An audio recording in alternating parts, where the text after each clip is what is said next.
My name is Emily Carter, and I turned 30 on the same day my heart completely broke.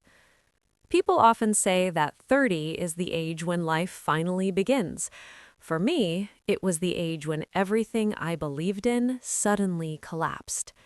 For 8 years, I loved one man with all my heart. His name was Michael Reed, and I thought he was the person I would spend the rest of my life with. The beginning of our love. I met Michael when I was 22. It was my first year working at a marketing company in Chicago.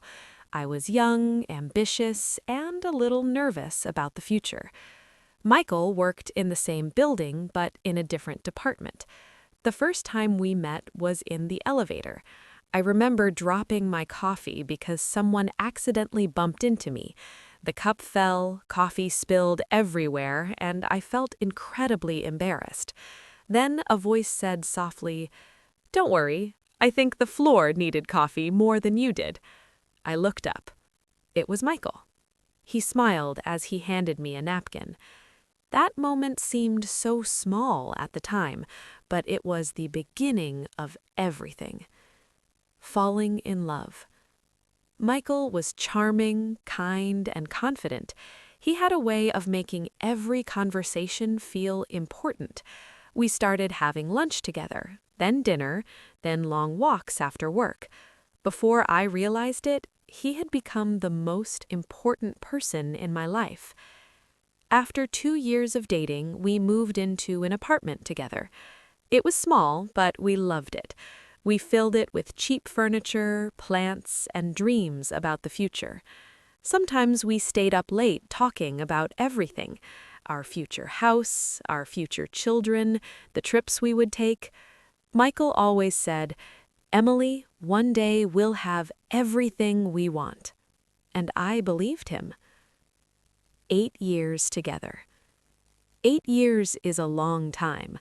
We grew from young adults into real adults together.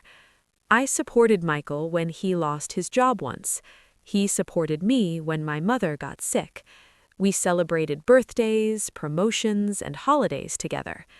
Everyone around us assumed we would eventually get married. Sometimes my friends asked, "Emily, why hasn't Michael proposed yet?" I always laughed and said, "It will happen when the time is right." Deep down, I trusted him completely. I thought love like ours couldn't break, but sometimes the strongest trust hides the deepest betrayal. The first sign. A few months before my 30th birthday, things began to feel different.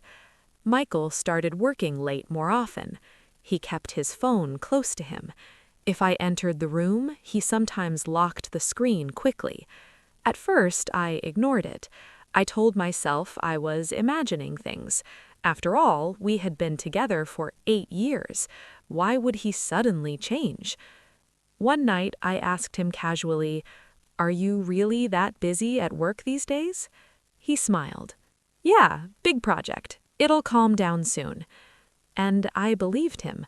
Because when you love someone deeply, you don't want to doubt them. My 30th birthday. My 30th birthday arrived on a rainy evening. Michael told me he had a surprise dinner planned. I was excited. Part of me even wondered if this would finally be the night he proposed. I wore a simple blue dress that he once told me he loved. We went to a nice restaurant downtown.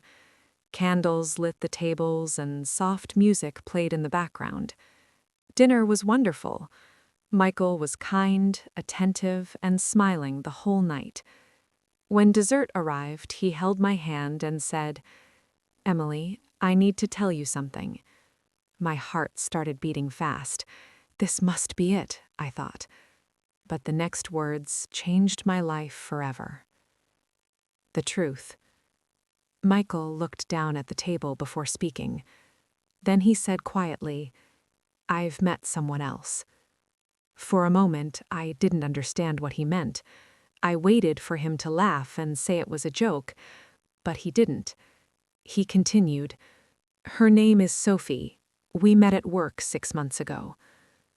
6 months. That meant he had been lying to me for half a year. The room suddenly felt very quiet.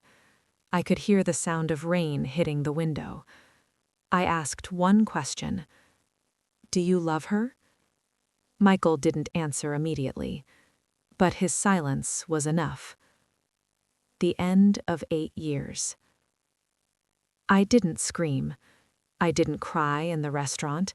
I simply stood up and said, "Happy birthday to me." Then I walked out. The rain was cold and heavy.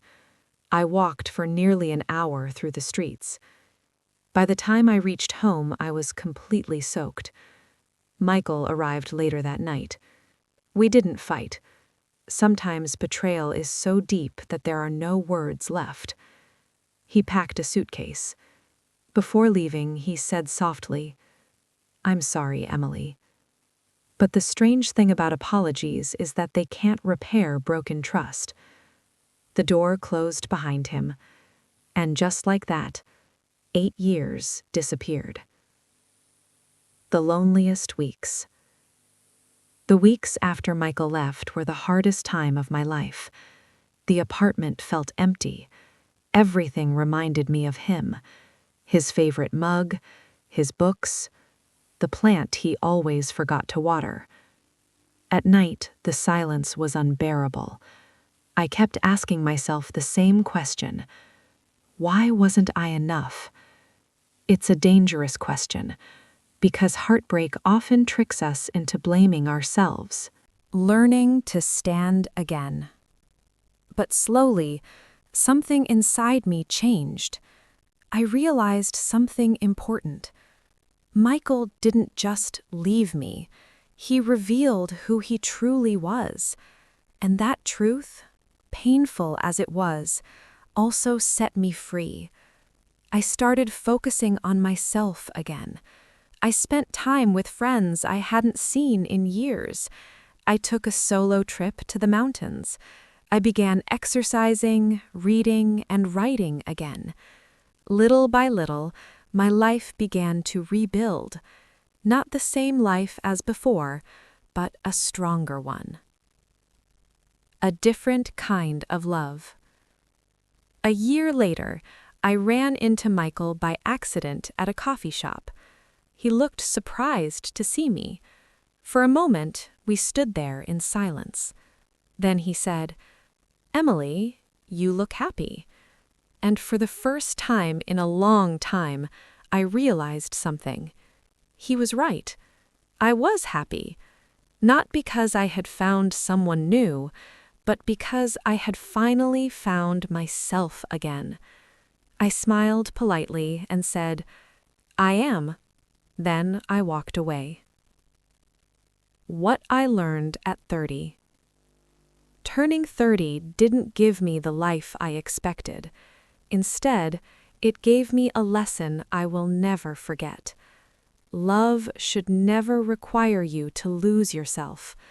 Trust is fragile, and the right person will never make you feel like you are not enough.